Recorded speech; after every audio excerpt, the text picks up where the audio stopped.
본 방송에서 제공하는 투자 정보는 투자 판단에 대한 조언입니다.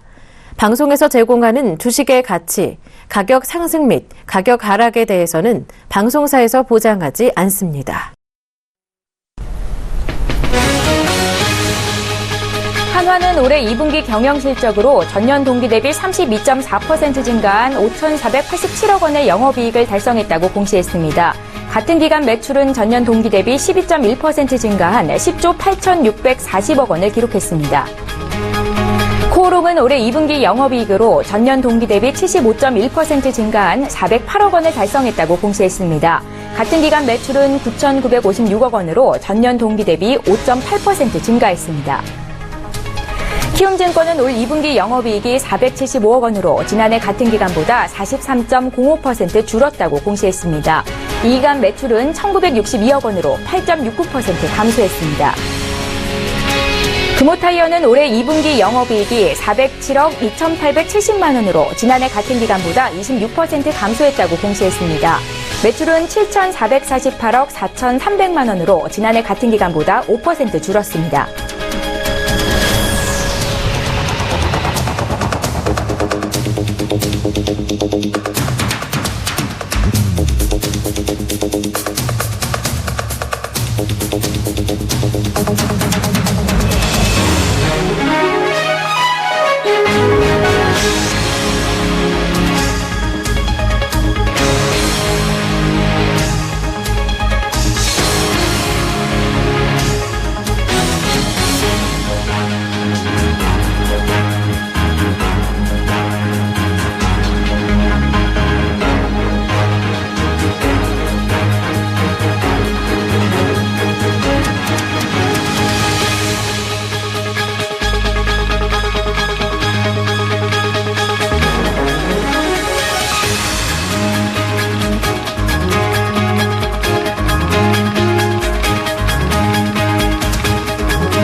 여러분 안녕하십니까. 출발 증시와이드 2부로 돌아왔습니다. 최현정입니다. 오늘은 황소개구리 점프업 시간부터 이어볼 텐데요. 샘플러스 서울경제TV의 스타 멘토시죠. 김영구 멘토를 화상으로 연결해보겠습니다.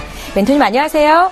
네, 안녕하세요. 김영구 멘토입니다. 예, 반갑습니다. 오늘 새벽에 마감한 미국 뉴욕 증시 상대 지수가 일제히 하락세를 보였습니다. 미 연준 의장들이 9월에 기준금리를 인상할 수 있다 이렇게 언급한 것이 악재로 작용을 했는데요. 어제 국내 증시가 전강 후약장이었잖아요. 2047포인트까지 밀리면서 다소 불안감을 줬었는데 오늘 미국 증시 빠지니까 더 불안하거든요. 어떻게 투자 전략 가져가면 좋을까요? 그리고 오늘 추천주 있으시다고 말씀하셨었죠? 예, 함께 부탁드릴게요. 잘 봐야 될 것 같은데요. 네. 어제 다우 영향을 봐서 우리나라가 하루도 빠릅니다. 자, 우리나라는 다우 영향보다는 다우 같은 경우에는 무슨 영향이 있었냐면 항상 고점이 되면 빌미를 만들어요. 차익 매물을 쏟아내기 위한 빌미를 말장난을 많이 하거든요. 결국은 뭐냐면 고점에서 금리 인상을 또 만지작거려서 해친 세력들에 대한 웅호가 있지 않았냐라는 생각이 개인적으로 생각이 듭니다. 다우존스는 항상 그래요. 꼭대기 이렇게 올라오면 항상 이런 빌미를 만들거든요. 근데 그것도 시간이 지나 보면 그때는 차익 매물을 내놓기 위한 빌미가 아니었냐 이렇게 보고 있습니다. 어쨌든 추세는 만들어져 있고 이 추세는 쉽게 꺾이지가 않아요. 한번 붙어오는 주식은 쉽게 꺾이지 않는다 이렇게 포인트를 잡으시면 될 것 같고요. 오늘 추천 종목 좀 이따가 말씀을 드리도록 할게요. 자, 다우존스를 한번 보도록 하겠습니다. 이제 글로벌 증시 다우존스 한번 보면 많이 올라갔어요. 잠깐 단봉 하나 나왔어요. 근데 0.45% 정도 쉬었습니다. 이렇게 쉬어가는 자릿대다 이렇게 보시면 될 것 같아요. 이 짝꿍댕이라고 얘기하거든요, 흔히들. 이 파동 원파, 투파 이렇게 짝꿍댕이 파동을 하거든요. 근데 단파가 한 번 더 남아있다 이렇게 보시면 될 것 같아요.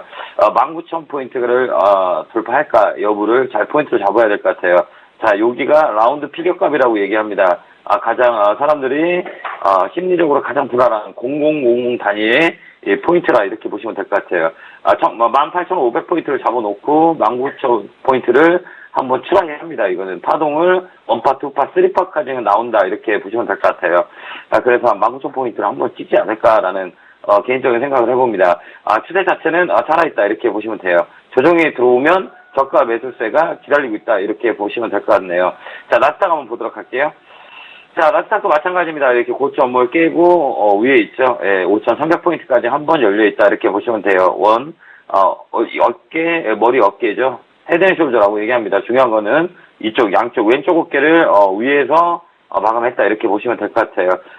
마이너스 0.6% 이렇게 살짝 조정받았다. 참 귀여운 조정이라고 그러죠. 잠깐 쉬었다 이렇게 보시면 될 것 같습니다.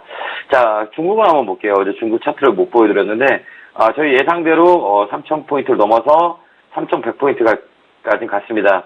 점프 시작할 때가 이쪽 2,800포인트였던 것 같네요. 자, 펀드 가입하신 분들 축하드립니다. 자, 위로 아직 열려있다 이렇게 보시면 될 것 같아요. 중국이라는 나라는 이제 파동을 만들어서 투기보다는 투자의 마인드 자체가 바뀌었다 이렇게 보시면 될 것 같아요.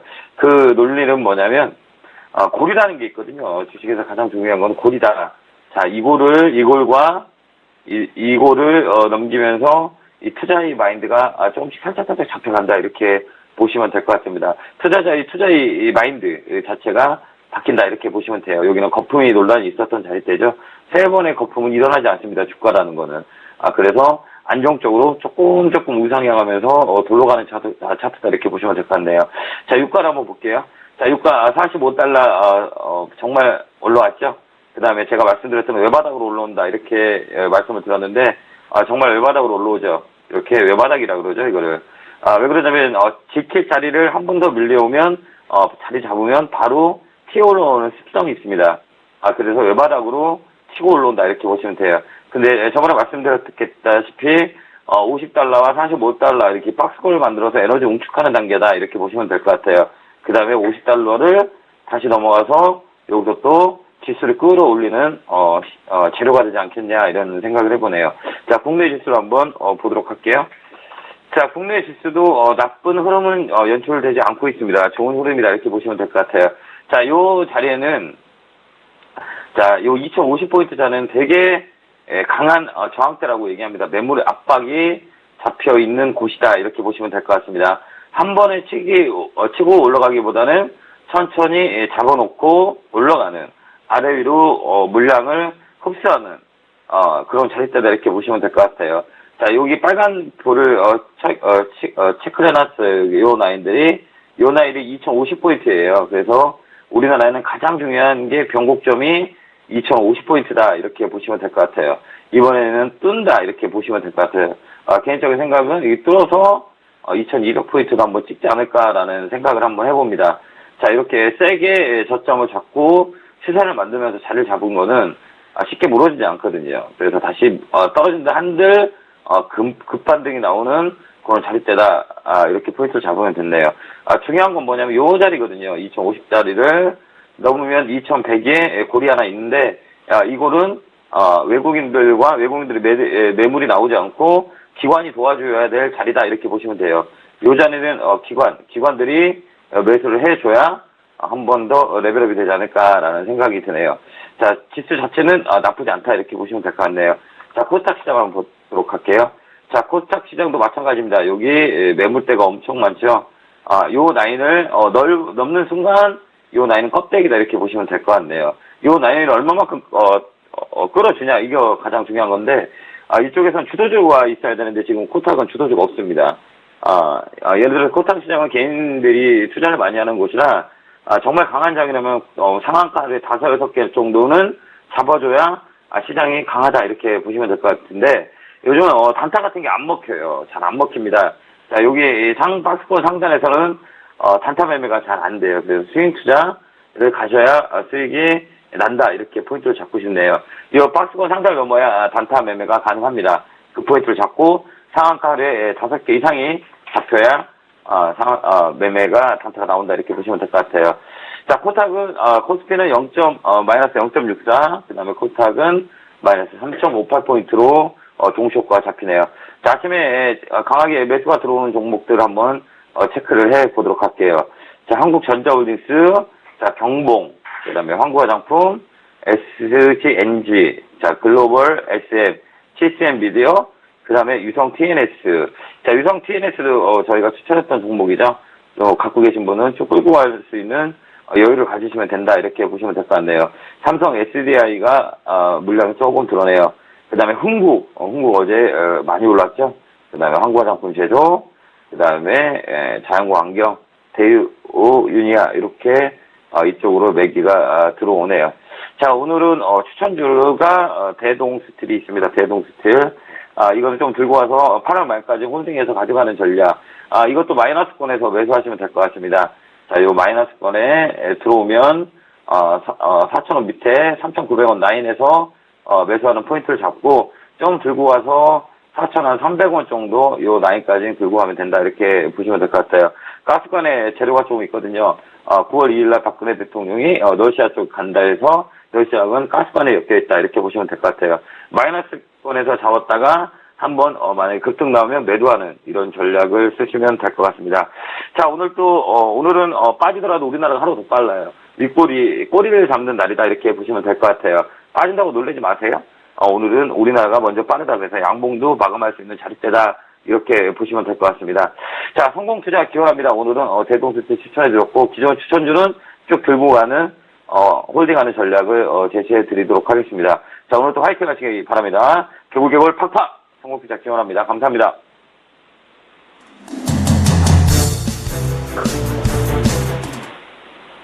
국내 주식시장이 빠질 수도 있겠지만 양봉을 그릴 수 있는 날이다라는 말씀 주셨는데요. 지난번에 김영구 멘토께서 2050포인트 돌파할 거다라고 말씀을 하셨었고 드디어 코스피가 돌파를 했었습니다. 전화 연결을 했었는데 2200포인트 가는 날 다시 한번 축포를 터뜨리는 연결을 하도록 하겠습니다. 샘플러스의 김영구 멘토였습니다.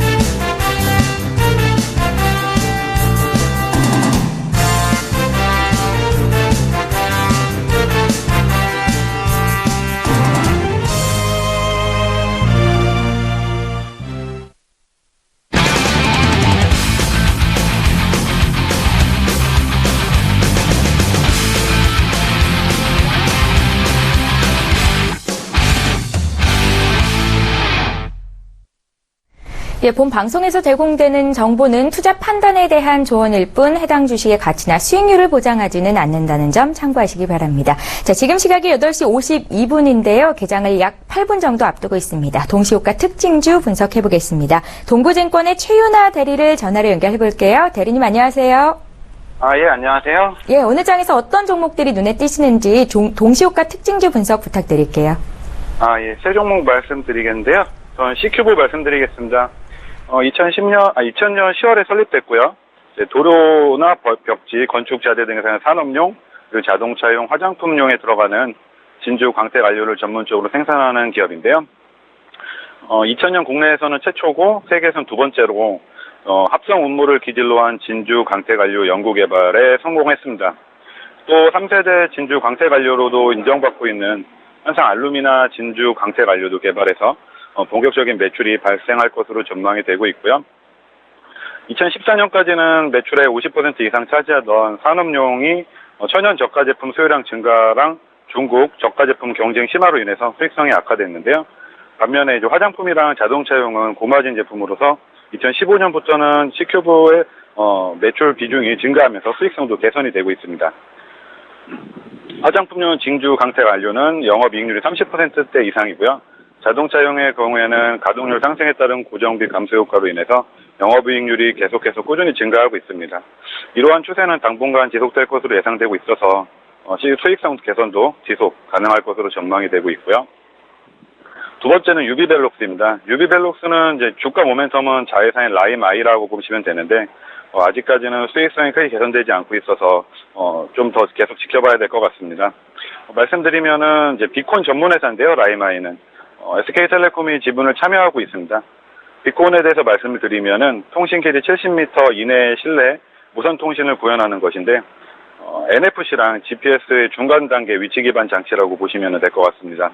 향후 스마트 팩토리 등 공장, IoT에 유력한 통신 기반 장치고요. 아직은 고정비를 커버할 정도의 외형을 기록하고 있지 못한데 점진적으로 외형이 성장하고 있다는 것을 주목해야 할 것 같습니다. 주로 SK텔레콤이 영업을 하고요. 라임아이는 OEM으로 제조해서 납품을 하고 있습니다. 내년부터는 반도체나 제철소 등 스마트 팩토리에 필수적으로 비콘이 장치될 가능성이 높고요. 또 최근에는 지하철이랑 이제 철도 안전사고 등으로 인해서 정부 차원의 대책에서 하청 노동자들이 비콘 의무 탑재 가능성도 높아지고 있는 상황이기 때문에 관심 있게 보셔야 될 것 같습니다. 마지막으로는 KG 모빌리언스인데요. 어제 보고서가 나왔는데 2분기 영업이익 64억 나오면서 시장 기대치에 어느 정도 부합했습니다. 매출액은 318억 원으로 작년 대비해서 약간 좀 줄긴 했고요. 이유는 이제 B2B 유통 축소 영향되면서 이제 매출이 좀 줄었는데요. 영업이익은 시장 기대치에 부합했습니다. 내용을 보면은 휴대폰 결제 매출액이 255억 원을 기록했고요. 2분기는 이제 비성수기 영향으로 인해서 소폭 감소했습니다.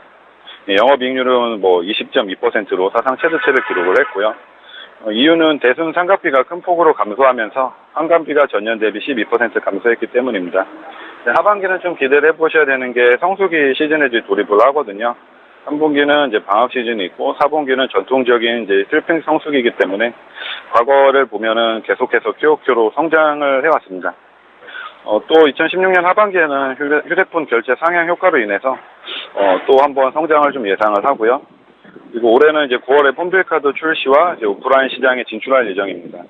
또 신규 사업인 모바일 선불카드도 가맹점 확대로 인해서 계속적으로 성장할 가능성이 있는 만큼 관심 있게 지켜볼 필요가 있을 것 같습니다. 예, 오늘 동시호가 특징주 살펴봤는데요. C큐브, 유비벨록스, KG 모빌리언스까지 짚어봤습니다. 동부증권의 최윤아 대리와 함께했습니다. 잘 들었습니다. 예, 고맙습니다. 예, 자, 지금 시각이 8시 56분입니다. 개장을 약 4분 정도 앞두고 있는데요. 두 분과 함께 할 겁니다. 메가경제연구소의 정윤성 소장 오셨고요. 위즈인베스트먼트 김영철 팀장 이렇게 두 분과 함께 할게요. 안녕하세요. 네, 안녕하십니까. 예, 반갑습니다. 오늘 미국 증시가 쉬어갔습니다. 9월에 금리 인상 가능성이 언급됐었기 때문인데요. 그래서 오늘 투자 심리가 좀 위축될 것도 같거든요. 어떤 투자 팁을 가지고 오늘 장에 임하면 좋을지 정윤성 소장님의 의견부터 여쭤볼게요. 네, 우선은 시장, 결국에는 어떤 돈의 힘, 그런 부분이 상당히 좀 중요한 그런 구간이다라고 볼 수가 있고요. 전 세계적으로 그동안의 계속적인 금융 완화 정책, 이 부분으로 인해서 사실상의 지수가 끌어왔다라고 볼 수가 있는데요. 어제 같은 경우 또 국채, 한국 같은 경우가 50년물 국채를 발행을 검토를 한다라는 소식이 있었습니다. 이 부분이 이제 어떻게 됐느냐. 기존에도 유럽 같은 경우도 지금 50년물 국채에 대한 발행에 대한 그런 검토 소식이 있었고요. 각 국가 간에 이제 유동성, 금리를 낮추는 부분과 이런 부분에 대해서 어느 정도 한계점이 이제 도달을 해 있죠. 그러다 보니까 ETF까지 사줬고요. 채권은 사줬는데 이 부분도 또 어느 정도의 그런 더 이상 끌어낼 부분이 없기 때문에 이제는 초장기 거의 50년물 국채면 다음 세대로 넘어가는 거죠. 말 그대로 그냥 유동성 푼다라고 볼 수가 있지. 이게 사실상 국채를 발행했다라기보다도 돈 풀어내는 그런 수단, 화폐 찍어내는 거에 거의 준하는 그런 수단이라고 볼 수가 있기 때문에 앞으로도 여기에 대한 부분 거의 유동성을 풀 때까지 푸는 그런 시장으로 갈 수가 있고 결국에는 이 부분이 시장에서의 어떤 자금의 흐름까지 이어지지 않았을 때는 시장에서 어떤 충격파도 있을 가능성도 있지만 당분간에는 유동성을 계속적으로 공급을 하는, 그러니까 링겔을 계속적으로 지금 주고 있는 부분이고 결국엔 건강해졌을 때는 박스권을 돌파를 해줄 수 있는 그런 구간이다라고 볼 수가 있지만 그러지 못했을 때는 또 절벽에 대한 부분도 볼 수가 있기 때문에 여기에 대한 양갈래에 있다라고 볼 수가 있고 당분간 내에는 어느 정도 돈의 힘이 계속적으로 이어질 가능성이 크다라고 볼 수가 있고요. 사실 이 장기적인 국채금리 이거 나오지 않는다라고 하면 다 바로 빠질 수도 있는 구간이다라고 볼 수가 있었는데 이런 부분까지 나온다라고 하면 앞으로도 돈의 힘 계속적으로 좀 될 가능성도 있기 때문에 이 부분 볼 수는 있겠지만 차익 매물실은 항상 염두를 해둬야 된다라고 볼 수 있을 것 같습니다. 예, 유동성은 지속될 것이다라고 판단을 하고 계신데요. 외국인들이 어제도 샀잖아요. 코스피는 좀 빠졌는데 외국인들의 유동성도 기대를 해볼 수 있을까요, 소장님? 네, 우선은 외국인들 같은 경우는 뭐 계속적으로 좀 사는 부분, 앞으로도 위험자산 선호에 대한 부분 때문에 외국인들의 수급에 대한 부분이 계속 될 가능성이 어느 정도 있지만 언제든지 외국인들 차익 매물에 대한 부분, 왜냐하면 지금 원화 같은 경우가 그동안에 꾸준하게 강세를 보여줬었기 때문에 주식뿐만이 아니라 지금 환율도 차익 매물에 대한 욕구는 커질 수가 있다라는 부분, 그렇기 때문에 좀 부담 없는 쪽으로 접근을 해야 될 것 같습니다. 예, 돈은 풀리겠지만 다소 보수적인 투자가 맞겠다라고 정신석 소장님께서 말씀을 하신 거고요. 김영철 팀장님도 투자 팁 주세요. 일단은 뭐 세 가지 팩트 좀 봐야 되지 않을까 이렇게 좀 보고 있는데요. 첫 번째는 환율인 것 같습니다. 최근 보시면은 원달러 환율 같은 경우에 지속적으로 아래쪽으로 움직임들이 나타나고 있는데 이 리바운드가 언제 나오는지 좀 봐야 될 것 같고요. 두 번째로는 외국인들 수급일 텐데요. 외국인들 수급 분명히 현물 쪽에서는 최근 3거래일만 놓고 보면 분명히 좀 약해지는 모습을 좀 보여주고 있습니다. 그래서 이게 언제 역전이 되는지 그리고 선물 쪽에서 먼저 포지션 구축에 나타날 테니까 그 부분들 보면서 시장 좀 대응하는 게 맞지 않을까 이렇게 좀 말씀을 드려보도록 하겠습니다.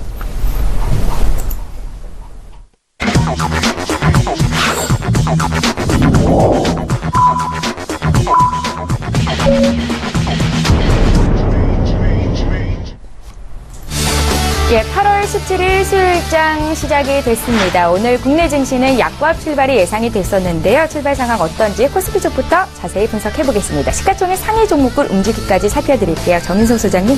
네, 우선 코스피 우선 좀 쉬어가는 그런 모습 보여주고 있습니다. 장 초반 때 계속적으로 좀 쉬어가는 그런 모습 보여준다는 것 자체가 우선은 어느 정도의 좀 보수적인 시장의 분위기, 결국에는 오후장을 들어서 어떤 방향성에 대한 모습 계속적으로 보여준다라고 볼 수가 있는데요. 오늘 삼성전자는 지금 보합권에 대한 모습 보여주고 있습니다. 아무래도 갤럭시 노트 7에 대한 효과 이후로 시장에서도 꾸준하게 지금 뭐 이평선 꾸준하게 갖고 가면서 올라가고 있는 부분 아직까지는 견조한 모습 계속적으로 좀 보여주고 있다라고 볼 수가 있을 것 같고요. 그 이후 때는 이제 반도체의 가격 이런 부분이 삼성전자 향후에 그런 모습 유지할 것으로 좀 보여주고 있고요. 이렇게 볼 수가 있고 그 다음에 SK 하이닉스 같은 경우는 강보권에 대한 모습 보여주고 있습니다. 꾸준하게 지금 캐파 증설이나 이런 부분 보여주면서 지금 이평선을 좀 입탈을 안 하고 뭐 밀리더라도 5일선 또 21선 이쪽을 계속적으로 지지를 받으면서 올라가고 있는 그런 견조한 모습 보여주고 있다라고 볼 수 있을 것 같습니다. 오늘 좀 눈에 띄는 것은 이제 경기 방어주들 같은 경우가 좀 어느 정도의 선방을 보여주고 있습니다. KTNG가 오늘 1.6%의 강세에 대한 모습 보여주고 있고요. 아무래도 뭐 배당주에 대한 성향 그 다음에 뭐 인삼 쪽이라든지 이런 부분도 있지만 그동안 뭐 13만 9천 원 이후로 좀 하락폭 그동안에 12만 원대 초반대까지 빠졌던 부분 이후로 좀 저가 매수가 들어오면서 오늘 같은 경우도 좀 강한 모습을 보여주고 있다라고 볼 수가 있고요. 화장품 관련 섹터 최근 들어서 좀 바운딩에 대한 모습 보여주면서 바닥을 확실히 좀 보여주는 그런 모습 보여주면서 사드에 대한 악영향 이후로 좀 탈피하는 그런 모습 보여주고 있습니다. 오늘 같은 경우도 아모레퍼시픽 1% 넘게 상승을 하면서 강보합권에 대한 모습을 보여주고 있고요. 그 다음에 오늘 대부분의 섹터에서 좀 밀리는 그런 모습을 볼 수가 있는데 특히나 유통 쪽이 좀 약한 모습 보여주고 있습니다. 롯데쇼핑이나 이마트 이쪽에 대해서도 오늘 약보합권에 대한 모습을 보여주고 있고요. 그동안 어쩔 수 없이 없이 움직였었던 그런 종목군들 같은 경우도 좀 밀리는 그런 모습을 보여주고 있습니다. 특히나 조선주들 같은 경우는 좀 바닥권 내에서 좀 바운딩에 대한 모습을 보여주고 있었고 그 중에서도 가장 상승 탄력이 좋았었던 현대중공업 오늘은 좀 쉬어가는 모습 보여주고 있고요. 이 밖에도 삼성중공업, 현대미포조선 모두 다 약보합권에 대한 모습을 보여주고 있습니다. 오늘 좀 눈에 띄는 것이 오리온인데요. 오리온이 오늘 7% 넘는 낙폭을 좀 키워가고 있는 그런 모습을 보여주고 있습니다. 아무래도 실적 부진에 대한 영향이 좀 큰 것으로 좀 보여주고 있으면서 2분기 실적 예상치보다 상당히 좀 못 미치는 그런 모습 보여주고 있고 여기다가 뭐 이천 공장 화재 소실 이런 부분 때문에 오늘 눈에 띄게 좀 급락에 대한 모습 보여주고 있습니다. 예, 잘 알겠습니다.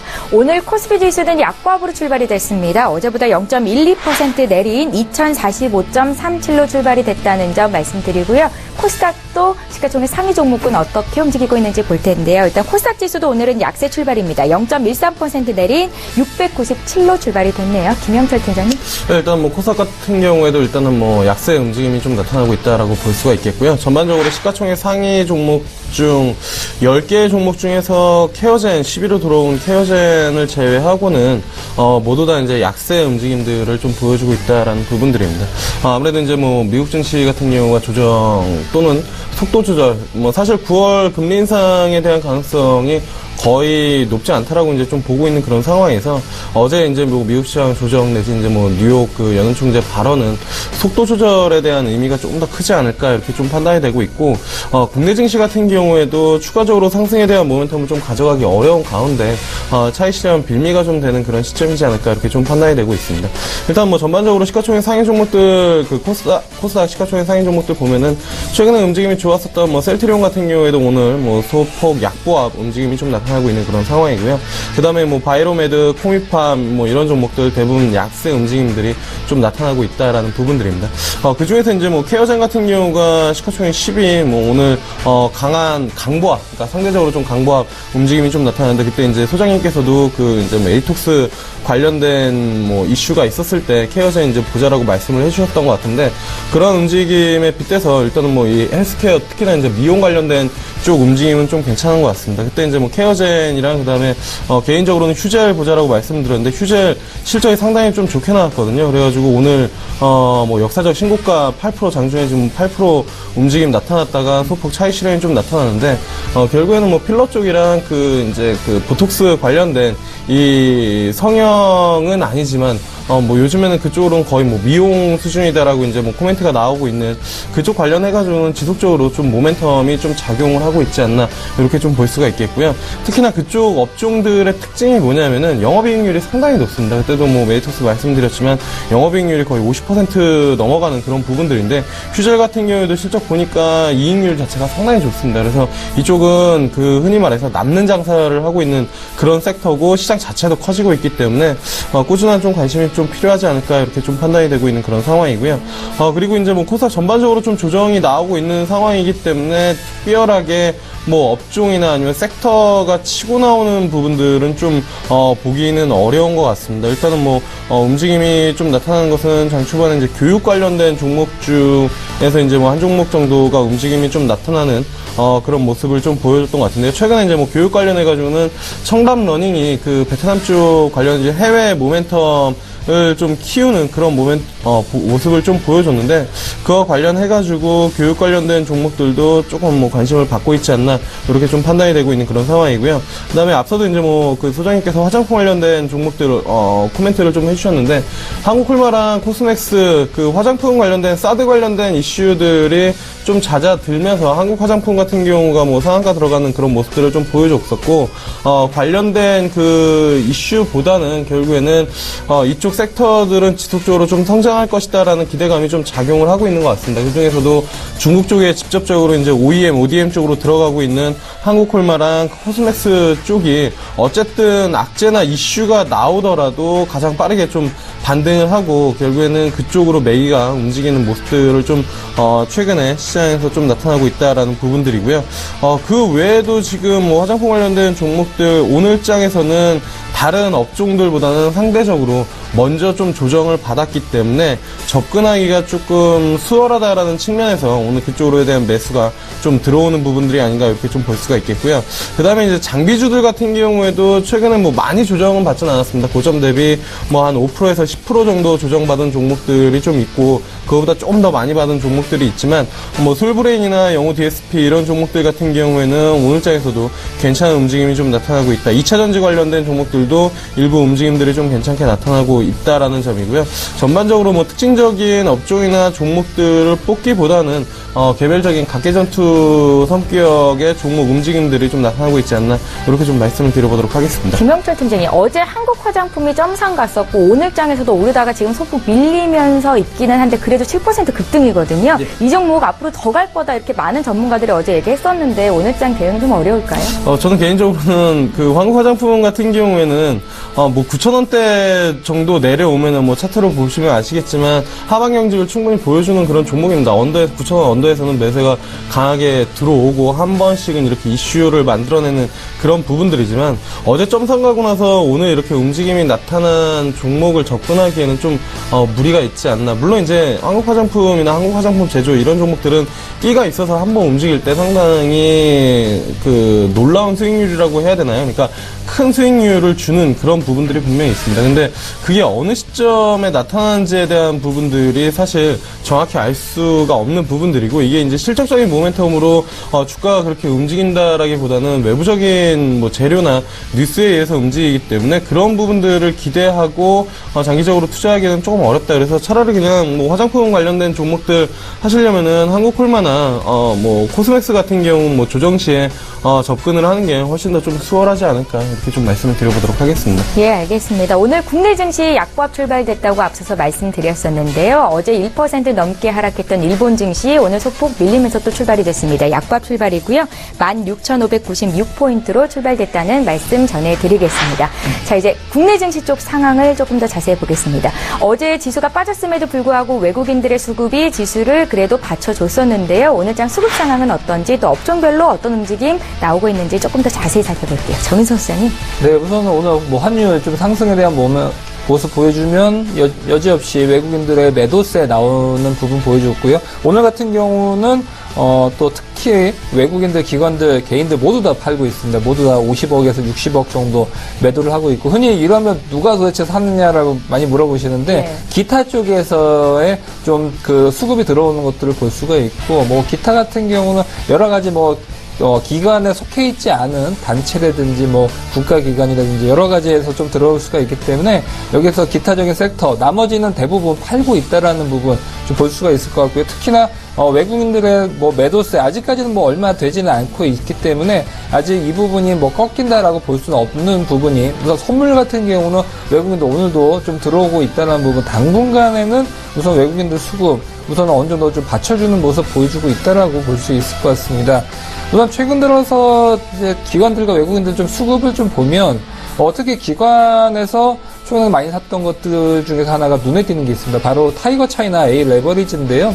지금 중국 지수가 지금 바운딩에 대한 모습 보여주면서 3,000선을 상해 증시가 이제 돌파를 했던 부분을 볼 수가 있는데 우선은 이 부분보다 또 더 중요한 것이 거래 대금이 계속 늘고 있습니다. 그리고 올 한 10월경에 지금 심천지수가 그러니까 중국으로 보면 상해 종합지수가 코스피로 보면 심천 같은 경우는 코스닥으로 볼 수가 있는데 이쪽이 이제 오픈할 가능성이 상당히 커져 있는데 그러다 보니까 심천지수가 최근 들어서 쭉 올라가고 있고 그러다 보니까 상해지수 끌고 올라가고 있는데 이 ETF 타이거 차이나 A 레버리지 같은 경우는 이제 상해 종합지수를 2배 정도 추종을 하는 ETF인데 기관들 같은 경우가 최근에 ETF 포맷을 상당히 좀 잘하는 그런 모습을 볼 수가 있고 중국 지수 같은 경우도 바닥을 좀 치는 그런 모습을 보여주고 있는 그런 부분을 보여주고 있는 게 우선은 중국 내에서의 그런 구조조정, 특히 철강업종, 화학업종 이런 부분 구조조정이 활발하게 진행이 되면 그동안에 이제 구조조정에 대한 부분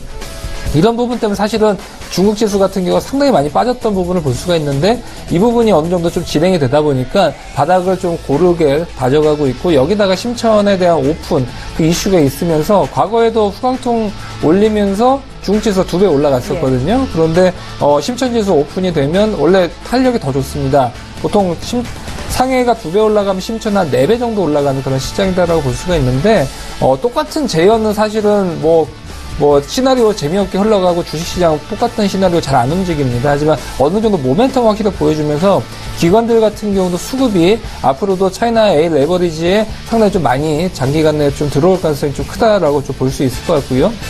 또 한 가지는 기관들 좀 바텀업에 대한 부분, 특히나 시장을 먼저 보지 않고 이제 종목별로 턴어라운드를 하는 종목분들에 대해서 상당히 좀 많이 좀 접근을 하는 부분이 보여주고 있는데 두산인프라코를 최근 들어서 좀 많이 사고 있고요.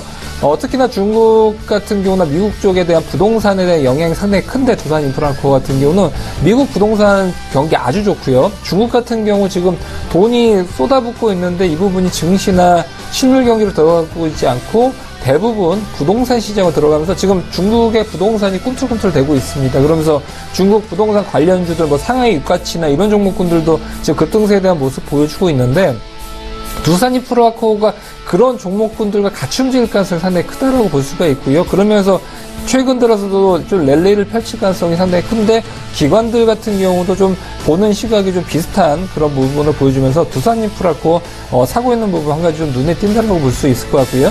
외국인들 같은 경우는 한화케미칼을 최근 들어서 많이 사고 있고 오늘 같은 경우도 수급적으로나 뭐 주가적인 측면에서 좀 좋은 모습을 보여주고 있는데요.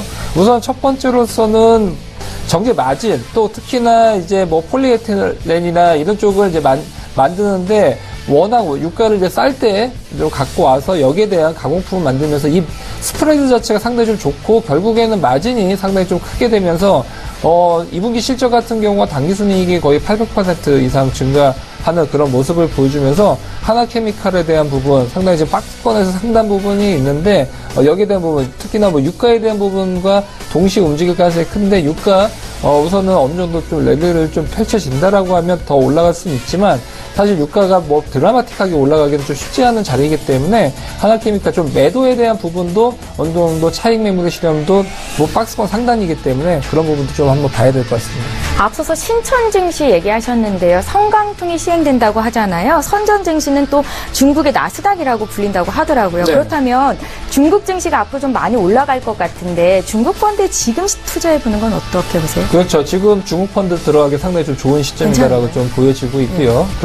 우선은 고점 대비해서 거의 3분의 1토 막 또 심천 펀드도 있습니다. 심천 펀드는 중국 뭐 중소형 펀드 뭐 그런 것들 들어간 것들이 IQP에 투자가 되고 있는 것들 중에서 심천에 들어가고 있는데 두 가지 지수 다 뭐 고점 대비해서 상당히 좀 많이 빠져 있고요.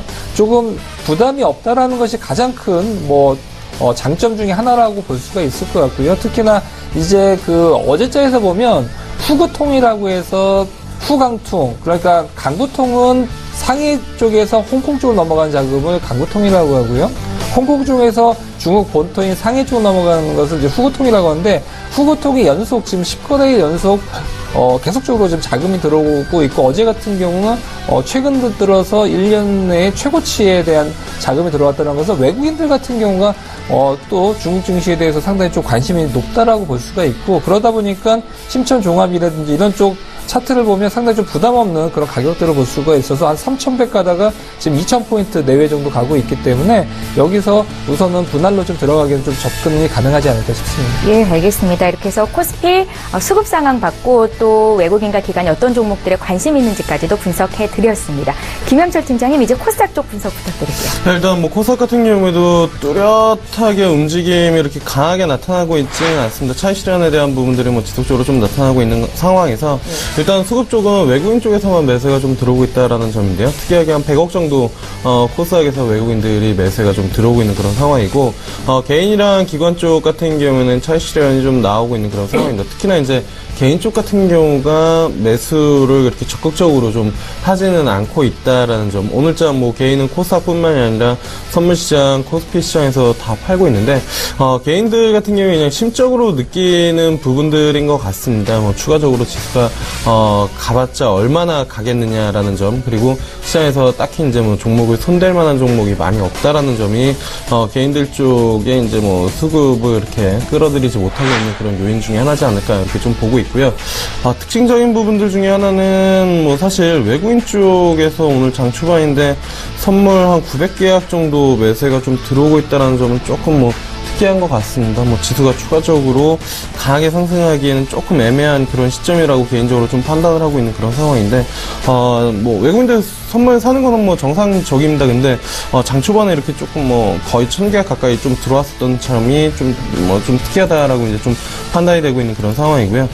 전반적으로 종목이나 뭐 업종이나 이런 것들을 보면은 뚜렷하게 눈에 들어오는 종목은 아직까지도 없습니다. 뭐 장 초반에도 뭐 말씀을 드렸지만 업종 내에서 이제 뭐 차별화가 지속적으로 좀 나타나는 그런 흐름이다라고 이제 좀 보시면 좋을 것 같고, 예전처럼 어느 업종이 이렇게 뭐 같이 가는 그런 움직임들이 많이 나타나지는 않습니다. 그리고 반도체 그리고 OLED 이 IT 소재 쪽이 한번 사이클을 만들어낸 다음에 그 매기가 살짝 뭐 바이오 쪽 일부 종목들로 좀 움직였었던 그런 부분들이 있는데, 그 외에는 한쪽 업종이나 아니면은 주도 종목이 뭐 치우나가는 그런 모습들은 좀 딱히 찾아보기가 좀 쉽지는 않다라는 부분들이고요. 그나마 이제 뭐 바이오 쪽 헬스케어 관련해가지고는 뭐 말씀드린 것처럼 메디톡스를 중심으로 휴젤, 뭐 케어젠 이쪽으로에 대한 움직임들은 지속적으로 좀 나타난 것 같습니다. 왜냐면은 시장에서 주도주나 아니면 강한 업종을 파악하는 가장 쉬운 방법 중에 하나가 신고가 치는 종목들을 장 마감 이후에 보면 되거든요. 근데 신고가를 친다라는 거 자체가 그만큼 그 종목에 대한 매수세 그리고 강한 매기가 들어왔기 때문에 뭐 52주 신고가 내지 또는 역사적 신고가를 끌어내는 그런 부분들인데, 최근에는 그런 종목들이 많이 나타나지는 않습니다. 이 앞전에 OLED 쪽이나 아니면 소재, IT 이쪽 종목들이 섹터군들이 강했을 때는 그쪽 관련된 종목들이 신고가를 지속적으로 이끌어내면서 시장을 끌고 갔었던 부분들이고 종목들에 대한 탄력들이 상당히 좋았는데, 지금 같은 경우에 장 마감 이후에 살펴보더라도 그러한 종목들을 찾기가 많이 없다라는 부분들이거든요. 그만큼 새로운 뭐 종목으로 지금 또는 업종으로 시장을 끌어내지 못하고 있다라는 부분들을 좀 판단을 할 수가 있겠고요. 그러한 종목들이 좀 나타났을 때 투자를 좀 적극적으로 하는 것도 한 가지 좀 방법이지 않을까. 지금 같은 경우에는 딱히 뭐 주도주 섹터 쪽으로에 대한 움직임이 없다라는 부분들이고, 그렇다라고 하면은 신고가를 칠 때 그 업종이나 종목들을 좀 따라하기가 좀 부담스러우신 분들이라면 지금같이 오히려 조정 시에는 뭐 나는 조정 시에 좀 접근을 하는 게 좀 좋다라고 이제 좀 판단하시는 분들 같은 경우에는 뭐 전기차 관련된 종목들 최근에 움직임이 조금씩 나오고 있는데 그쪽 한번 보시면 좋을 것 같고요. 그리고 이제 IT 소재 쪽 한 번에 끝날 것 같지 않습니다. 삼성전자가 끝나지 않는 이상은 어쨌든 지속적으로 모멘텀을 보유할 가능성이 좀 높기 때문에 그쪽 섹터 한 두 섹터 정도로 좀 압축해서 보시면 좋지 않을까, 이렇게 좀 말씀을 드려보도록 하겠습니다. 예, 알겠습니다. 이제 오늘장 특징주를 분석해 볼 텐데요. 그에 앞서서 외환시장 분위기 좀 보고 올게요. NH선물의 박성우 연구원을 전화로 연결해 보겠습니다. 연구원님 안녕하세요. 네, 안녕하세요. 예, 어제 원달러 환율이 1,100원 선을 내려가면서 또 달러 약세를 보이자 강세를 보였었는데 오늘 흐름은 어떤지 분석 부탁드릴게요.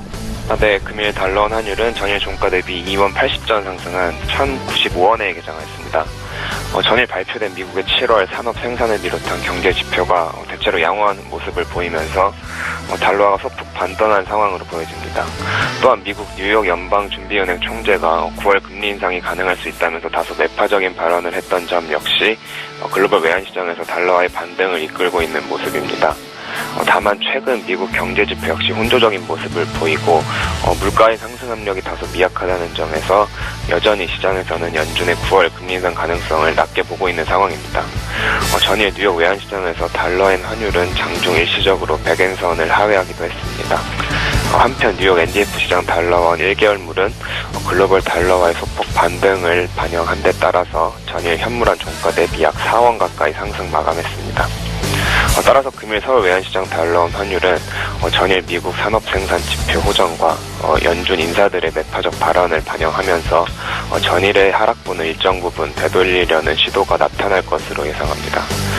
다만 여전히 연준의 금리 인상 전망은 불투명한 상황으로 달러원이 큰 반등 동력을 얻기는 역시 어려울 것으로 보여 1,110원 선 이상으로의 상승은 제한될 가능성이 높습니다.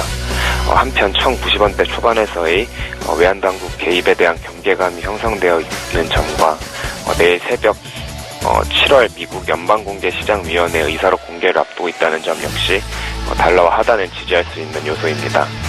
따라서 금일은 1,090원대 중반을 중심으로 등락하는 흐름 예상합니다. 한편 금일 장중에는 달러엔 환율 동향에 주목하셔야겠습니다. 100엔선을 하회할 시 일본 당국의 구두 개입 가능성도 배제할 수 없는 상황으로 그에 따른 외환시장 영향력에 주시하셔야겠습니다. 또한 외국인의 국내 증시 자금 유입 지속 여부 또한 확인하셔야겠습니다. 금일 달러원 환율 등락 예상 범위는 1,090원에서 1,102원입니다. 예. 달러원 환율 출발 상황 봤고요. 이슈 살펴봤습니다. NH선물의 박성우 연구원과 함께했습니다. 잘 들었습니다. 감사합니다.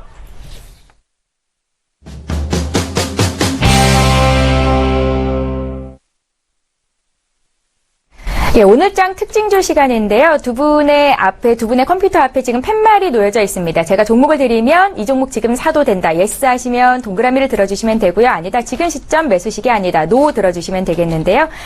잘 들어보시고 시간을 잘 맞춰서 들어주시면 되겠습니다. 가슴 가까이 팻말을 들어주세요. 첫 번째로 볼 종목은 샘표식품입니다. 분할 재상장 이후로 샘표와 샘표식품 주식이 나란히 상승세를 보이고 있는데요. 이 종목 지금 매수 시점인지 보겠습니다. 예, 정확히 드셨네요. 두 분 다 노라고 말씀을 하셨거든요. 먼저 정인석 소장님께 좀 여쭤볼까요? 지금 사면 안 되나요? 그렇죠. 계속 오르기는 하는데요. 계속 오르는데 예. 이제 이게 오래 못 갑니다. 이게 한마디로 이게 눈속임에 가까운 그런 부분입니다. 결국에는 분할한다는 것은 예. 예를 들어서 우리 재산이 있습니다. 우리 집 재산이 2억 원이 있는데 이것들을 이제 통장을 두 개로 쪼개서 1억 원 나눈다고 해서 합이 똑같아집니까? 똑같습니까? 똑같죠. 한마디로. 근데 늘어난 거는 통장 개수가 늘어난 거죠. 마찬가지입니다. 이게 분할을 하면 이제 어떤 이제 기업 자체의 수는 또 두 개로 늘어났죠. 그렇지만 여기에 대한 가치는 사실은 그대로다라는 거죠. 근데 주가에서 주식시장에서 보면 어떻게 보면 상당히 좀 바보스러운 경우도 있어요. 예를 들어서 기업에서 삼성출판사 같은 경우 삼성그룹주들 이주에 올라갔을 때 삼성그룹과 전혀 상관이 없는 삼성출판사 오르듯이 그냥 우선 시장에서의 그런 어떤 우매한 그런 시장의 흐름이다라고 볼 수 있을 것 같고요. 그것은 뭐냐? 액면 분할을 한다든지 기업 분할을 한다든지 아니면 무상증자를 한다든지 결국에는 어떤 그 주식 수를 늘린다든지 좀 무거운 주식들을 가볍게 만드는 효과는 있습니다. 근데 그것이 역사적으로 보면 한 2, 3일 정도 좀 길었을 경우 한 일주일 정도 좀 시세를 주고 빠지는 그런 부분을 보여줬었는데 샘표식품 같은 경우가 지금 딱 봤었을 때는 지금 계속적으로 며칠 동안 계속 랠리를 줬었죠. 그렇기 때문에 더 이상 좀 올라갈 수 있는 힘은 사실 좀 작고 이런 부분은 사실은 차라리 샘표를 들어갈 바에는 또 다른 이제 기업 분할을 할 것들을 대비해서 현금을 만드는 게 훨씬 더 낫지 않나 그렇게 볼 수가 있고요. 앞으로도 기업 분할 또 주식 분할이라든지 아니면 액면가 분할 무상증자 이런 부분 언제든지 또 나올 수가 있기 때문에 그런 쪽 앞으로도 샘표식품 외에도 계속적으로 나올 수가 있는 부분이 있죠. 그리고 앞으로도 뭐냐면 기업들 간의 이제 지주사에 대한 전환에 대한 이슈가 계속적으로 있죠. 왜냐하면 워낙 문어발식에 대한 그런 대기업들의 지분이 완전히 거미줄처럼 얽혀 있죠. 그래서 서로 세금에 대한 부분도 투명하지도 않고 그런데 유례없이 전 세계에서 이런 식으로 지배구조가 돼 있는 나라 몇 군데 없습니다. 특히나 이렇게 OECD 국가들 중에서 이런 식으로 돼 있는 곳은 많이 없고 대부분은 뭐냐면 구글, 유튜브 이런 거 갖고 있으면 지주사 알파벳 이런 쪽에 갖고 있고 대부분은 이제 LG그룹처럼 지주사 밑에 자회사가 평행하게 쫙 놔져 있고 그러다 보니까 이런 쪽으로 가고 있는데 앞으로도 그런 이슈로 본다라고 하면 기업 분할을 통해서 한 가지 회사는 지주사 격으로 올라가고 실제 사업 가치가 있는 것을 자회사 격으로 내리는 것이 지금도 계속적으로 홀딩스가 계속 늘어나고 있죠. 그러면서 지주사로 넣고 그 사업을 하고 있는 것들 자회사단으로 계속 넣고 있는데 그런 이슈가 있을 때마다 주가에 대한 상승 흐름은 보통 10%에서 한 30% 많게는 또 그 이상도 올라갔었는데 그런 쪽에 이제 이벤트 드리븐이라고 하죠. 어떤 이제 주식에 대한 실적 그런 실질적인 주가의 상승 모멘텀이 아니라 어떤 형식적인 흐름, 주가의 개수가 늘어나면서 주가가 올라가는 그런 부분에 대해서도 좀 접근을 계속적으로 할 수 있는데 한 가지에 너무 꽂히지 않으셔도 좋겠습니다. 왜냐하면 내가 샘표 처음 봤다고 해서 이것만 있는 것이 아니라 1년에 몇백 개가 이런 이벤트가 있기 때문에 그런 쪽으로 좀 접근을 해보는 게 또 낫지 않을까 싶습니다. 예, 샘표와 샘표식품, 지주회사와 사업 부분이 이렇게 분할 재상장이 됐는데 주가가 오를 이유는 전혀 없다라고 정인석 소장님께서 말씀을 하신 거거든요.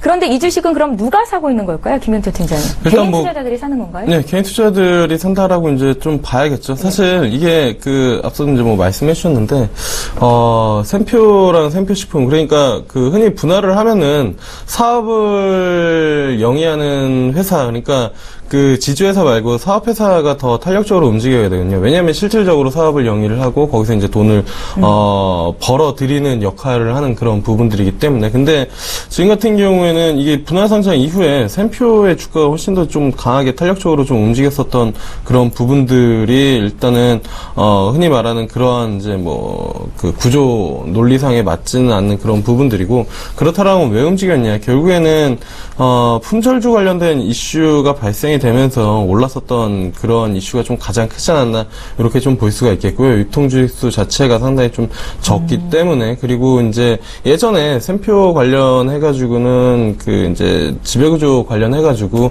그 대주주 지분이 좀 낮기 때문에 그 경영권 관련된 이슈가 한번 2000 몇 년인가 지금 정확히 기억이 안 나는데 그때 한번 있었거든요. 그래서 그 관련된 부분들을 좀 공고히 하기 위해서 샘표 쪽에서는 이렇게 이제 분할을 해서 그 이제 지배구조를 좀 탄탄히 만들려고 했었던 그런 부분들이 있고, 그러다 보니까 지금 그 관련된 이슈 플러스 품절주 관련된 이슈가 같이 붙으면서 좀 강하게 상승을 했다라고 이제 좀 볼 수가 있겠습니다. 근데 앞서 소장님께서 말씀해 주셨지만 분할을 했다라고 해서 기업 가치에 대한 변화는 전혀 없는 그런 부분들이기 때문에 주가가 이렇게 탄력적으로 강하게 움직일 가능성은 움직인 부분들은 좀 주식시장에서 좀 예민하게 좀 크게 받아들인 부분들이 아닌가. 물론 이제 유통주식수가 없는 종목들이 유통주식수가 이제 뭐 늘어나거나 아니면 분할을 해서 이제 뭐 거래가 좀 활성화된다라고 하면은 긍정적이지만, 이거는 그러한 측면도 좀 아니기 때문에 지금 접근하는 것은 사실 좀 무리가 있다라는 부분들인 것 같습니다. 예, 분할 재상장 이후로 주가가 급등세를 보이고 있는 샘표와 샘표식품 두 분의 전문가 모두 노라는 의견을 주셨습니다. 참고하시고요.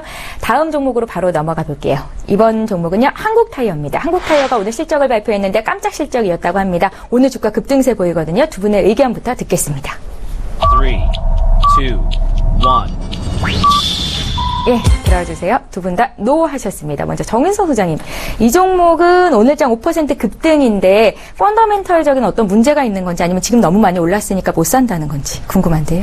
우선 뭐 여러 가지 방금 말씀하셨다시피 우선은 실적이 좀 우선 좋게 나오면서 오늘 급등세에 대한 모습을 보여줬는데, 그 이후 3분기나 4분기 이제 하반기에 넘어가면서 이것이 이제 이어질 것이냐라는 부분인데, 사실은 지금까지는 이제 원재료 부분이 이제 싸게 들어왔었습니다. 그러다 보니까 됐었고, 그다음에 환율 같은 경우도 우선 그 동안에는 좀 1,200원대 위에서 계속적으로 위주로 돼 있었기 때문에 수출에 대한 경쟁력 이런 부분도 있었긴 한데, 지금 상황이 좀 빠르게 좀 변해가면서 3분기부터는 원재료 투입 원가가 좀 높아질 가능성이 좀 커져요. 지금 왜냐하면 기존에 낮았었던 것들을 이제 대부분 소진이 돼 있기 때문에 이제부터 들어가는 것들, 그러니까 결국에는 실적에서 마진적인 측면에서 이제는 뭐 더 이상 좀 좋게 나올 가능성이 좀 적다라고 볼 수가 있고요. 그다음에 이제 환율, 특히나 이제 원유로가 좀 중요한 한국타이어 같은 경우는 좀 중요하다고 볼 수가 있는데, 이쪽 환율이 최근에 급락을 했었죠. 그러면서 이제 실적에 대한 부담감도 어느 정도 좀 있을 가능성도 있고,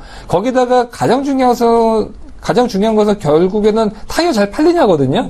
근데 타이어가 잘 팔리려면 글로벌 자동차 대수의 증가세가 커야 되는데, 지금 뭐 한 자릿수 초반에 그런 부분으로 보여주고 있기 때문에 전망 산업 자체도 우선 좋지는 않다라는 부분 때문에, 그동안은 어느 정도 좀 원재료가 워낙 좀 싸서 이제 스프레드 부분에서 좀 괜찮았었는데, 이 부분 계속되기는 좀 쉽지는 않다라고 좀 저는 볼 수 있을 것 같아요. 예, 한국타이어 오늘 외국계 창고에서 매수가 좀 강하게 들어옵니다. 5% 급등세를 보이는데, 두 분 모두 지금 자리 사면 안 된다 하셨고요. 정윤성 소장께서는 3분기 이후로 실적이 좀 미미할 것이라고 판단을 하셨던 것 같거든요. 김영철 팀장님께서는 어떤 코멘트 하시겠어요? 일단 뭐 거의 비슷한데요. 사실 한국타이어 같은 경우에는 가장 중요한 부분들이 완성차 쪽에 대한 부분들인 것 같습니다. 그쪽이 잘 팔려야 뭐 같이 뭐 움직일 수 있는 그런 섹터 중에 하나인 부분들인데, 전반적으로 그러한 움직임들이 크게 나타나지 않고 있다라는 점이고요. 기술적으로 보더라도 지금 5만 원이랑 그다음에 6만 원 사이에 지속적으로 좀 갇혀 있습니다. 근데 5만 원이랑 6만 원 사이 거의 중간값이라고 볼 수 있는 뭐 5만 4천 원, 5만 5천 원,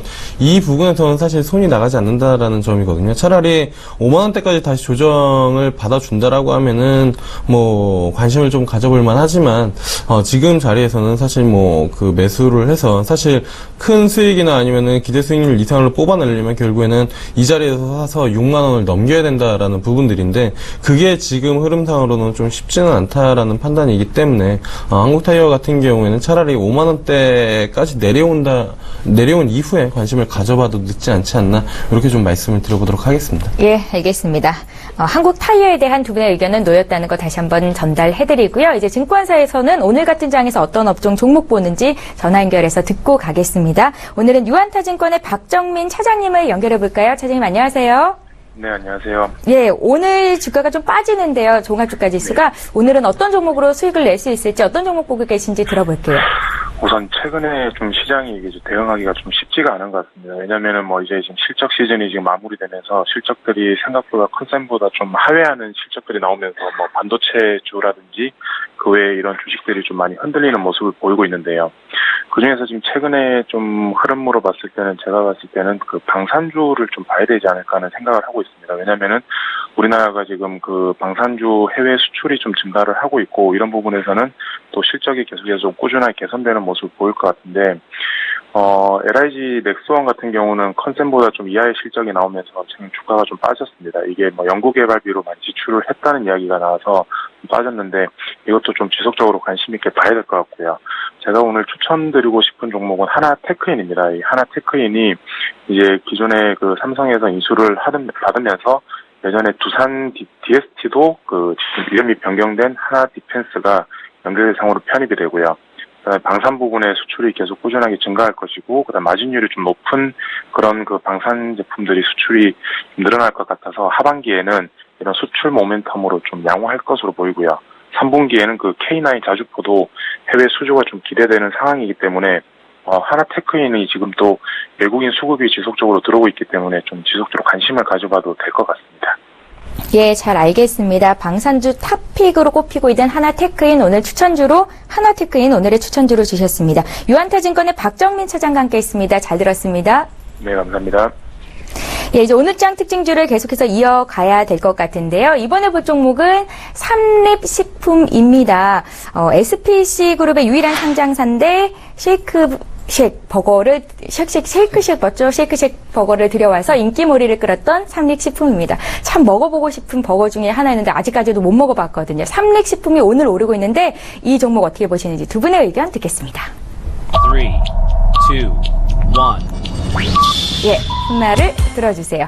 정윤성 소장, 김영철 팀장님 두 분 오늘 짜셨습니까? 두 분 다 이 종목은 사라고 말씀을 하시네요. 이번에는요, 김영철 팀장님부터 좀 여쭤볼게요. 예. 삼립식품은 지금 사도 괜찮아요?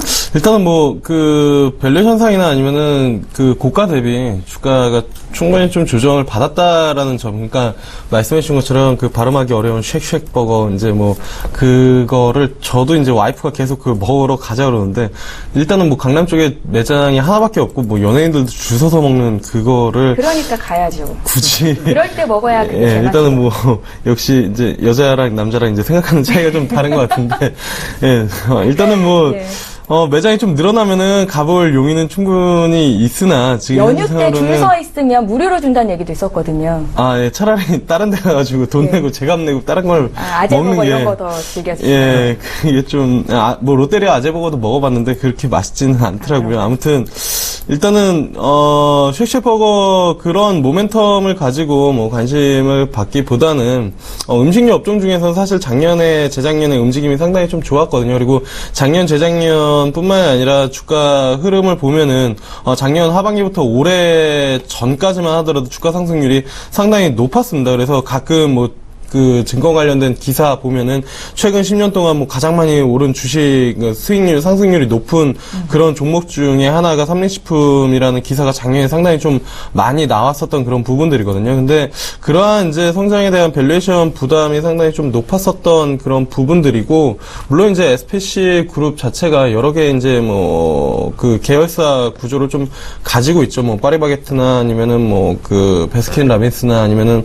던킨 도너츠나 이번에 쉑쉑 버거 같은 경우에도 가져와서 런칭을 한 그런 부분들인데, 전반적으로 음식료 업종에 대한 모멘텀이 증가가 됐었던 그런 시기가 있었고, 작년 하반기부터 올해 전까지는 그렇게 모멘텀을 못 받고 있는 그런 상황이다. 뭐 오리온이나 아니면 농심 뭐 그런 혜태제가 뭐 관련해가지고 다 차익 실현이 좀 나오고 있는 그런 상황인데 지금 현 수준에서는 뭐 접근을 해봐도 좋지 않을까라는 부분들인 것 같습니다. 왜냐하면 주가가 상당폭 좀 조정을 받았고 어느 정도 좀 하방 경직이 좀 나타난 그런 상황이기 지금 때문에 사면 얼마까지 볼 수 있어요? 일단은 뭐 개인적으로는 삼립식품은 20만 원 위쪽에서는 충분히 움직일 가능성이 좀 높다라고 이제 좀 보고 있기 때문에 20만 원 언더에서는 충분히 뭐 접근이 가능하지 않을까 이렇게 좀 보고 있고요.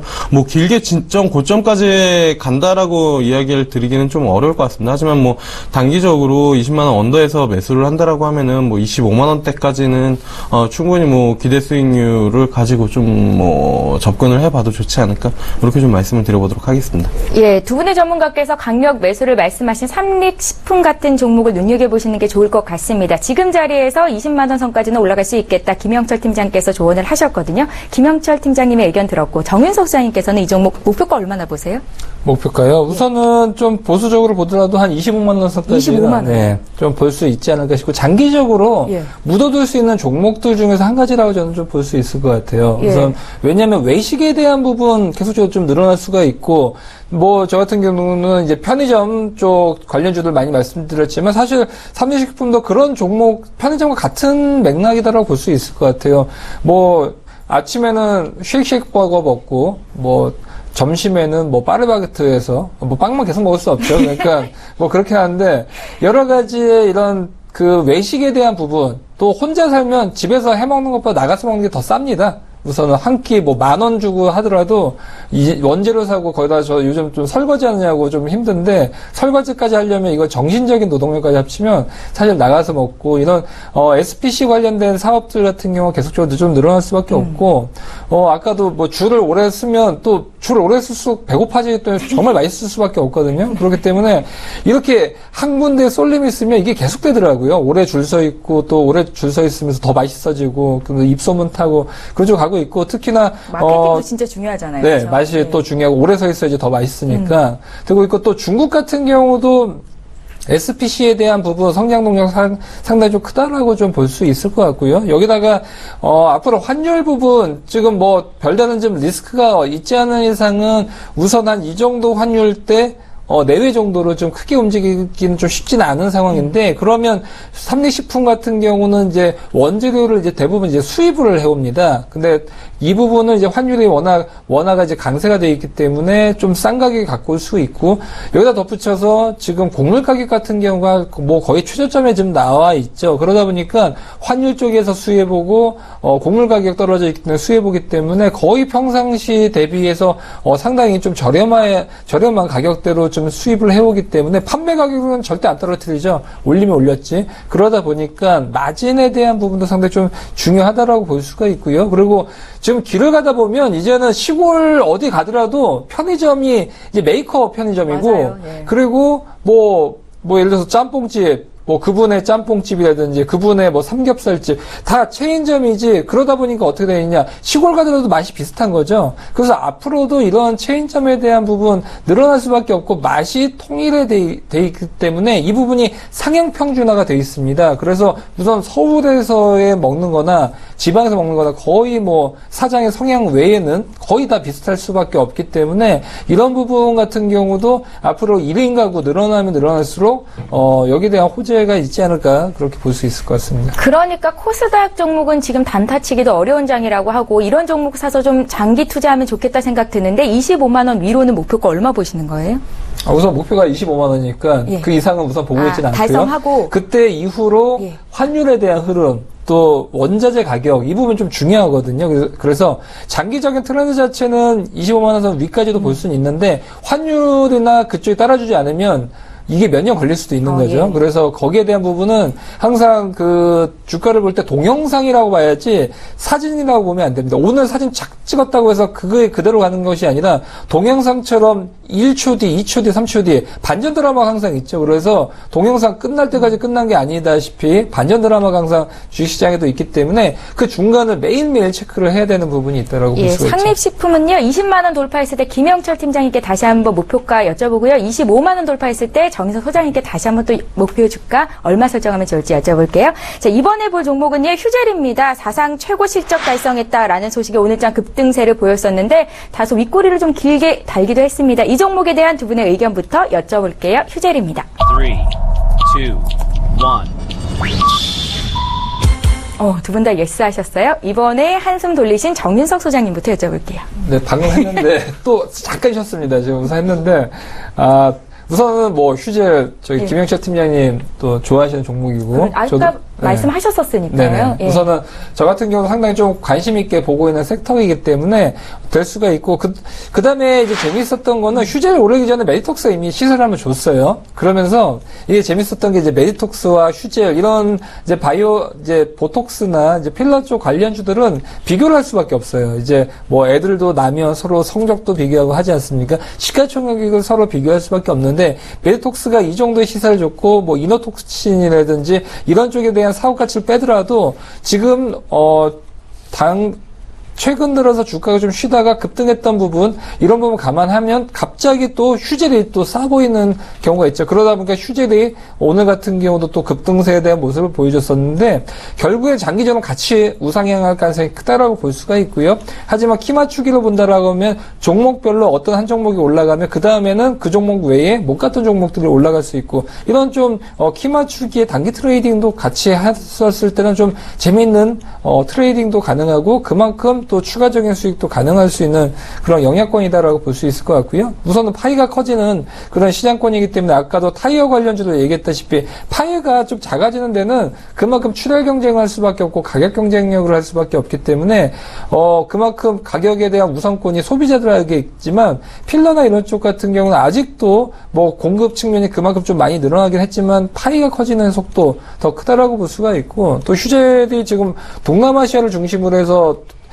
이제 동남아시아인들도 필러라든지 보톡스 크게 들어가기 시작했기 때문에 우선은 계속적으로 갈 수가 있고, 재밌었던 거는 이제 필러나 보톡스 쪽은 이제 상당히 좀 주식으로 봤었을 때 굉장히 매력적인 구간입니다. 한 번 쓰고 많은 게 아니라 한 번 쓰면 계속 써야 되기 때문에 결국에는 여성분들 특히나 20대에서 30대, 40대, 50대, 60대까지 전 연령층에서 계속적으로 구매를 하면 할수록 주가 자체는 하방 경직성이 있다는 거죠. 그만큼 이런 부분 같은 경우는 변동성이 좀 작은 주식이 될 가능성이 크다라고 볼 수 있을 것 같습니다. 예, 알겠습니다. 휴젤은 저희가 이 시간에 몇 번 언급을 했었는데요. 오늘 장에서도 9% 급등세를 보이고 있습니다. 시가총액 12위에 있는 종목이에요. 코스닥에 상장이 되어 있고요. 김영철 팀장께서 오늘 계속 휴젤 말씀을 하셨는데 지금 사도 된다는 말씀이신 거죠? 목표가도 함께 제시 부탁드릴게요. 사실 이거 목표가를 잡기가 좀 애매하긴 합니다. 왜냐면은 뭐 메이톡스랑 비교해가지고 밸류에이션 평가를 하면은 어쨌든 뭐 증권사에서는 40만 원 이상을 뭐 부르고 있는 그런 상황인 것 같은데요. 뭐 개인적으로도 40만 원 위쪽은 충분히 오늘 뭐 한 39만 2천 원까지 움직였었는데 40만 원 위쪽까지는 충분히 좀 가능하지 않을까 이렇게 좀 보고 있고요. 일단은 시장 자체가 커지는 그런 시장이고, 사실 뭐 앵커님도 뭐 보톡스나 아니면 이런 것들을 뭐 마저 관심을 가질 단계입니다. 예, 뭐 맞아 보셨는지는 모르겠으나 이게 재밌는 게 한 번도 안 맞은 사람은 있지만 한 번 맞은 사람은 없다라는 거거든요. 왜냐면은 한 번 맞으면 계속 맞아야 될 것 같아요. 일단은 그러한 부분들 때문에 꾸준하게 한번 사용을 하면은 지속적으로 사용을 할 수밖에 없는, 왜냐면은 그거를 시술을 했을 때와 안 했을 때의 가장 먼저 느끼는 게 이제 본인이기 때문에 그러한 부분들이고, 그 다음에 시장 자체가 국내뿐만이 아니라 소장님께서 말씀해 주셨지만 동남아 해외 쪽으로에 대한 모멘텀을 지속적으로 좀 키워 나가고 있기 때문에 이쪽 사업은 뭐 성장하고 있는 그런 산업이다. 그리고 재밌는 거는 사실 뭐 화장품이나 이런 것들은 지속적으로 이제 뭐 바르고 관리를 해야 이제 변화가 어느 정도 좀 느껴지는데, 이런 것들은 시술하고 난 다음에 바로 이제 시각적으로 그 효과를 느낄 수가 있는 그런 부분들입니다. 그래서 그런 측면에서도 사실 뭐 시장에 대한 성장성이 상당히 좀 크다라고 이제 보고 있는 상황이고요. 예. 그리고 이제 뭐 실적 부분 자체도 뭐 지속적으로 좀 말씀을 드리지만 웨이톡스랑 휴젤 이런 거 보면은 영업이익률이 뭐 50% 넘어가는 그런 기업입니다. 그러니까 일반 제조업이라는 사이즈 자체가 좀 다르다라는 부분들이고, 시장의 성장 성장하는데 영업이익률도 좋다 그렇다라고 하면은 뭐 주가가 추가적으로 상승하는 데는 큰 어려움은 없지 않을까 이렇게 좀 말씀을 드려보도록 하겠습니다. 예, 잘 알겠습니다. 휴일까지 오늘장 특징주 분석해봤습니다. 시간이 벌써 이렇게 다 됐는데요. 이제 인사를 드려야 될 것 같습니다. 메가경제연구소의 정윤성 소장님, 위즈인베스트먼트 김영철 팀장님 이렇게 두 분과 함께했습니다. 잘 들었습니다. 감사합니다.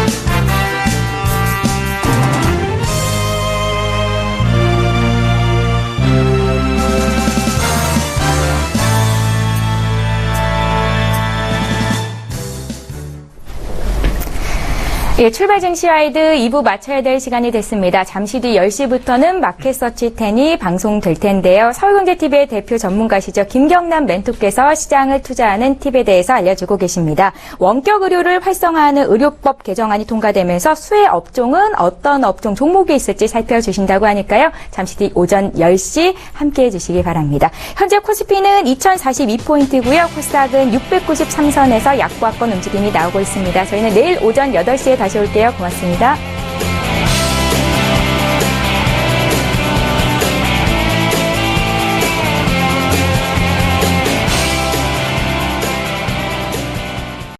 본 방송에서 제공하는 투자 정보는 투자 판단에 대한 조언입니다.